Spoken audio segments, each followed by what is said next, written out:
No programa de hoje, um balanço dos trabalhos da Comissão Mista de Mudanças Climáticas durante o primeiro semestre de 2012. Além dos preparativos para Rio+20, a comissão discutiu temas permanentes da agenda ambiental brasileira, como a sustentabilidade nas cidades e o conceito de economia verde. Veja agora no Ecosenado.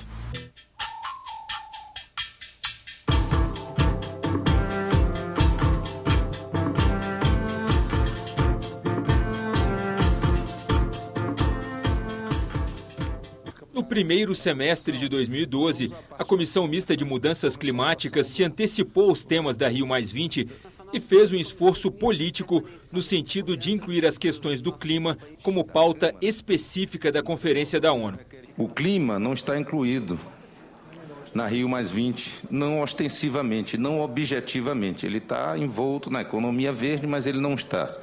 E os presidentes das subcomissões Rio+20 da Câmara e do Senado, sob a coordenação do deputado Sirquis, porque foi a ideia dele, nós fizemos uma proposta que está sendo realizada de uma discussão sobre o clima, uma discussão internacional com pessoas de vários países. Acho que a nossa responsabilidade perante a Rio+20 é muito importante. Nós temos comissões ligadas ao tema, tanto no Senado quanto na Câmara, Comissão de Meio Ambiente, de Relações Exteriores, mas a Comissão Mista de Mudanças Climáticas tem que ter uma presença como tal. Os parlamentares definiram um plano de trabalho que priorizasse não apenas a Rio+20, mas temas permanentes da agenda ambiental brasileira. Nós vamos debater os temas da Rio+20, nós vamos solicitar que a Comissão Nacional que está tratando do tema possa incluir o debate do clima na conferência e vamos debater também as ações do governo federal acerca do tema das mudanças climáticas,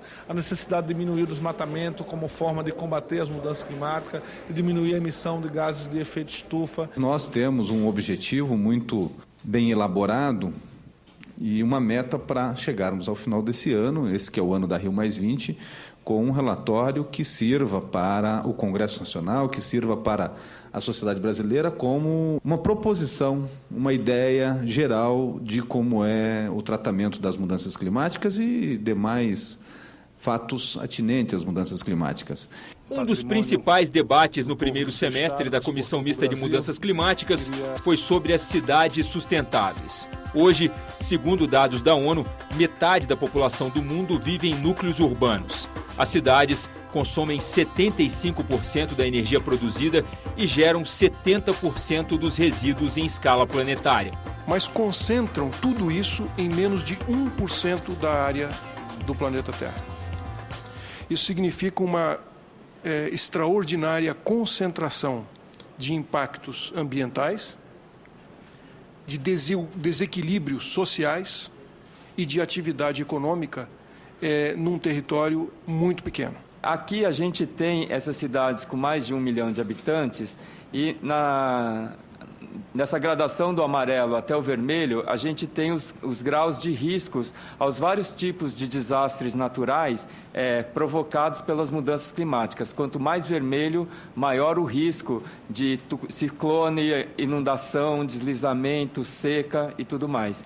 Então, a gente vê que hoje as mudanças climáticas, ela é uma realidade, ela tem causas no modo de vida urbano e ela afeta o modo de vida urbano de uma maneira muito grave e muito negativa. O prefeito de Maringá defendeu que o processo decisório nas questões de sustentabilidade tenha participação dos municípios. Nós sabemos que a Rio+20 será provavelmente o evento mais importante da década e, se não for do século. Definirá políticas e fórmulas que vão valer para o mundo todo. E nós entendemos que com este grau de concentração e de participação, tanto nos impactos quanto nas consequências, nós deveríamos participar, enquanto governos locais, do processo decisório.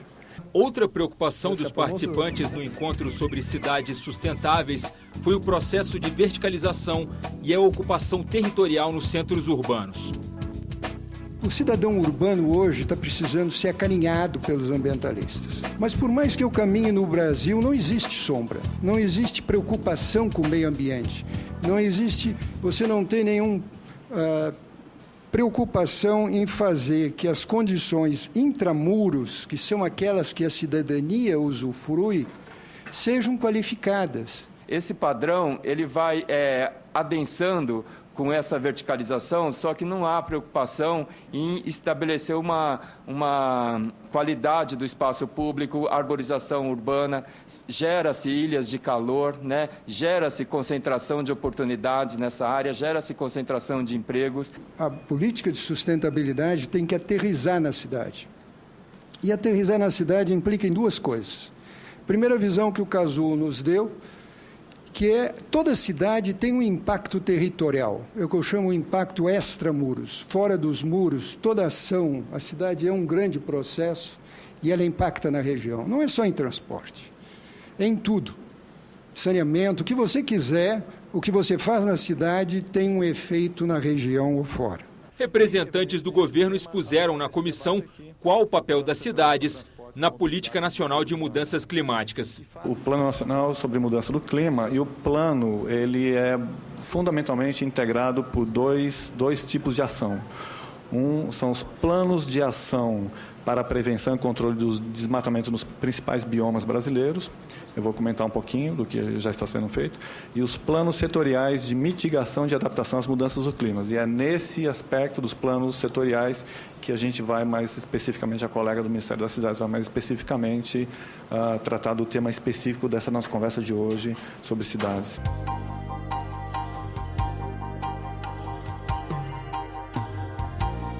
Quais foram as medidas identificadas na elaboração desse plano? Primeiro, a implantação da infraestrutura de transporte público coletivo. Outras medidas relacionadas ao planejamento urbano associado à política de mobilidade. Implantação de instrumentos de gestão da mobilidade urbana e também substituição da fonte de energia utilizada no transporte público por ônibus. A Organização do Tratado de Cooperação Amazônica é uma entidade fundada há mais de 30 anos e que reúne os países sul-americanos que possuem em comum o bioma amazônico. Durante o primeiro semestre, a Comissão Mista de Mudanças Climáticas ouviu representantes da OTCA para tratar de um tema delicado: as soberanias nacionais versus propostas de internacionalização da Amazônia.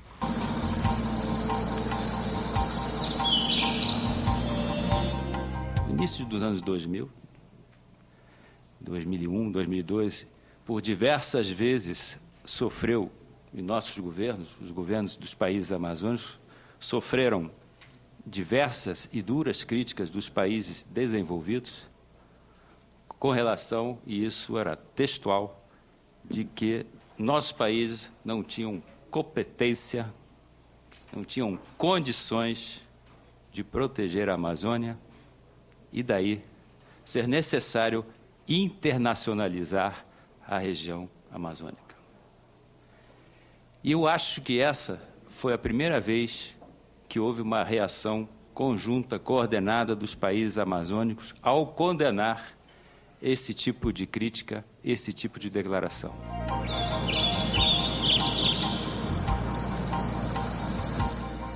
Muito me anima o fato da OTCA ter tomado em sua mão, que a OTCA podia ter ficado parado, um projeto que foi anunciado ainda, a decisão do governo brasileiro anunciada na Conferência das Mudanças Climáticas na África do Sul. Ponto alto da intervenção da ministra do Meio Ambiente foi exatamente o anúncio da decisão do governo brasileiro em compartilhar o monitoramento da Amazônia em relação ao desflorestamento com todos os países do mesmo bioma.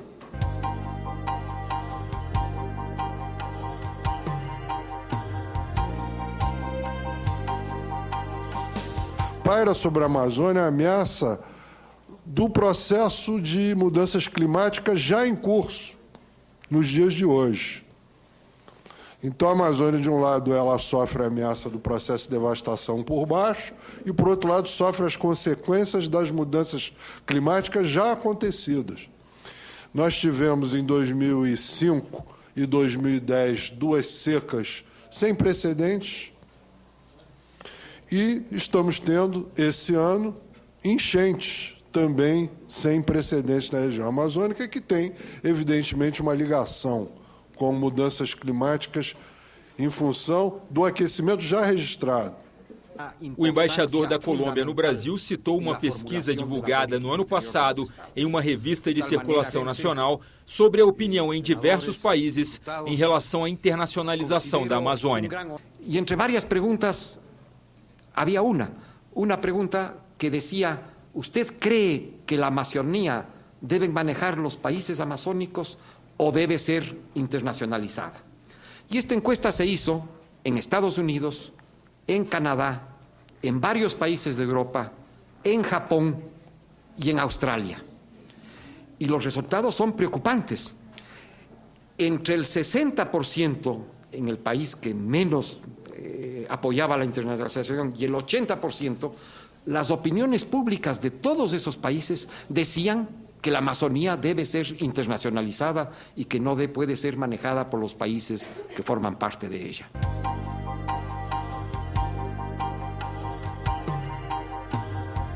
A comparação desses dois conceitos de economia verde e desenvolvimento sustentável, eu vi que, para mim, não há grande necessidade de você elaborar um novo conceito. Então eu fiquei me questionando, mas por que foi colocado um novo conceito, sendo que as discussões de desenvolvimento sustentável seriam suficientes para abarcar esse pilar social? O que eu coloco para vocês é que pode haver outras explicações, mas a princípio eu acho que poderia ser uma tentativa também de tentar vender a Rio+20 como sendo algo que traga um material novo.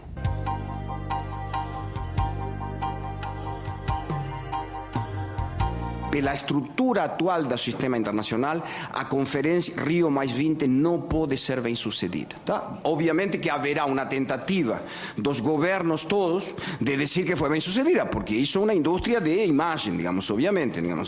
Mas a realidade profunda é que não pode se passar de acordos super difusos, que vão repetir em grande medida coisas que já foram bastante ditas em conferências anteriores. Quer dizer, em última instância, a Rio+20 vem em um momento errado da história. E por quê?